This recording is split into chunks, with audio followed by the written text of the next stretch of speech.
News, सच जरूरी है। नमस्कार दर्शकों, ये MNS न्यूज नेटवर्क और आप देख रहे हैं MNS न्यूज टीम। मैं हूं आपके साथ शुभांगी। तो आइए देखते हैं आज की कुछ खास खबरें। एक नजर डालते हैं आज की हेडलाइंस की ओर। गैस चेंबर बनी दिल्ली को 4 दिन बाद मिलेगी राहत, हवाओं का बदल सकता है रुख। प्रधानमंत्री मोदी ने ब्रिटिश पीएम ऋषि सुनक से की बात। AFTA और इजराइल हमास युद्ध पर हुई चर्चा।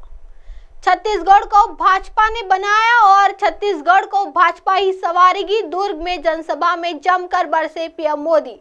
आइए देखते हैं खबरें विस्तार से। गैस चेंबर बनी दिल्ली को 4 दिन बाद मिलेगी राहत, हवाओं का बदल सकता है रुख।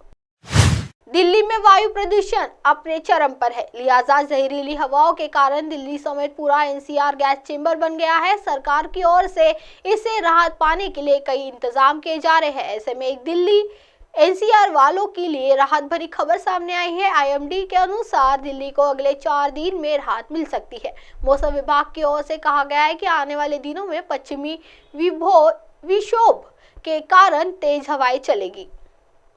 पंजाब हरियाणा में पराली जली, दिल्ली में भरा धुआं। न्यूज साइट के मुताबिक एक रिपोर्ट के अनुसार पंजाब हरियाणा में पराली जलाने की घटनाओं में तेजी से इजाफा हुआ है। इसके कारण दिल्ली में धुंध में हालात गंभीर हो गए हैं। बताया गया है कि यह हालत करीब 4 दिनों तक ऐसे ही रहने वाला है। हालांकि इसके बाद हवा की गुणवत्ता में सुधार की उम्मीद है। रिपोर्ट में कहा गया है कि पंजाब और हरियाणा में आमतौर पर हर साल पराली जलाई जाती है। राज्य सरकार और अन्य संस्थाएं हर बार किसानों को पराली जलाने से रोकने के लिए अभियान चलाती है, लेकिन नतीजा सिफर ही रहता है। पंजाब में अभी भी धान की कटाई बाकी है। रिपोर्ट में यह भी बताया गया है कि पंजाब में धान की खेती का करीब 35% क्षेत्र, लगभग 10 लाख हेक्टेयर अभी भी कटाई के बाकी है। यानी आशंका जताई गई है कि अभी पराली जलाने की घटना और हो सकती है। ऐसे में वायु गुणवत्ता की स्थिति में सुधार की एकमात्र उम्मीद मौजूदा बदलाव है। बताया जाता है कि पराली जलाने के कारण वायुमंडल की निचली परत में प्रदूषणकारी कण बड़ी संख्या में जमा हो जाते हैं, जिसके कारण इलाका गैस चेंबर में बदल जाता है। मौसम ही दिला सकता है प्रदूषण से मुक्ति। मौसम विभाग को उम्मीद है कि 7 नवंबर के आसपास एक पश्चिमी विक्षोभ के कारण मौसम में बदलाव हो सकता है। हालांकि दिल्ली NCR में अभी हवा की रफ्तार काफी कम है। जानकारों का कहना है कि मानसून के दौरान हवाएं काफी ऊपर और चलती है, लेकिन सर्दियों में हवाएं काफी नीचे रहती है। भारत मौसम विज्ञान विभाग के महानिदेशक मृत्युंजय महापात्रा ने कहा कि मौसम दिल्ली और NCR में प्रदूषण से राहत दे सकता है। रिपोर्ट में कहा गया है कि पंजाब पराली जलाने की घटनाओं में से करीब 40% घटनाएं 15 सितंबर के बाद इस महीने से पहले 3 दिनों तक हुई है। आइए बढ़ते हैं अगली खबर की ओर। प्रधानमंत्री मोदी ने ब्रिटिश पीएम ऋषि सुनक से की बात। AFTA और इजराइल हमास युद्ध पर हुई चर्चा। प्रधानमंत्री नरेंद्र मोदी और उनके ब्रिटिश समकक्ष ऋषि सुनक ने शुक्रवार को टेलीफोन पर बातचीत की। इस दौरान दोनों नेताओं ने पश्चिम एशिया के घटनाक्रम और इजराइल हमास के बीच जारी संघर्ष पर चर्चा की। उन्होंने आतंकवाद, बिगड़ती सुरक्षा स्थिति और आम लोगों के हाथाहाथ होने पर गहरी चिंता भी जाहिर की। प्रधानमंत्री कार्यालय ने एक बयान में कहा, मोदी और सुनक ने आतंकवाद, बिगड़ती सुरक्षा स्थिति और आम लोगों के हाथाहाथ होने पर गहरी चिंता व्यक्त की। उन्होंने क्षेत्र में शांति, सुरक्षा, स्थिरता और निरंतर मानवीय सहायता की आवश्यकता पर सहमति जताई।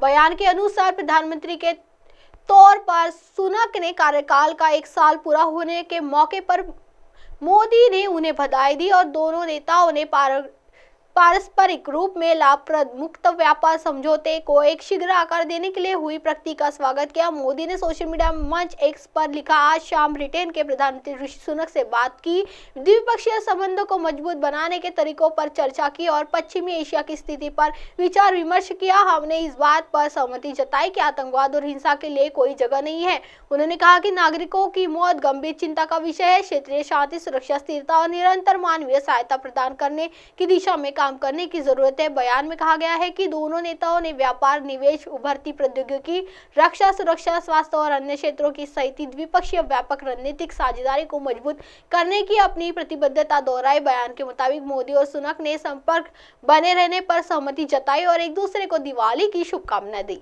आइए बढ़ते हैं अगली खबर की ओर।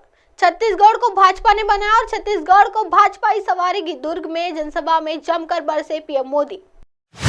प्रदेश में पहले चरण का मतदान 7 नवंबर को होना है, जिसकी तैयारियों को लेकर सभी राजनीतिक पार्टियों ने पूरी ताकत झोंक दी है। तो दूसरी ओर मतदाताओं को साधने के लिए राष्ट्रीय नेताओं का धुआंधार दौरा जारी है। इसी कड़ी में आज पीएम मोदी का छत्तीसगढ़ दौरा है। वे आज दुर्ग में आम सभा को संबोधित कर रहे हैं। इस दौरान पीएम मोदी ने कहा कि छत्तीसगढ़ को भाजपा ने बनाया और छत्तीसगढ़ को भाजपा ही संवारेगी। उन्होंने आगे कहा कि भाजपा के संकल्प पत्र के आगे कांग्रेस का झूठ का पुलिंदा है। कांग्रेस की प्राथमिकता भ्रष्टाचार से अपनी तिजोरियां भराना है। कांग्रेस की प्राथमिकता है कि अपने नेताओं के चहेते को नौकरियां बांटना, अपने बच्चों को नौकरियों से बाहर करना। पीएस घोटाले में कांग्रेस ने यही तो किया है।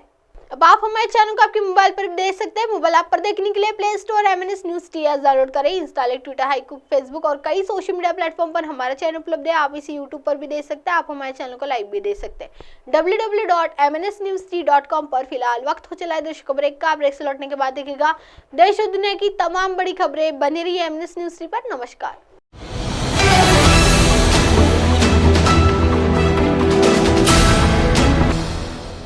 ये है MNS न्यूज नेटवर्क और आप देख रहे हैं MNS न्यूज।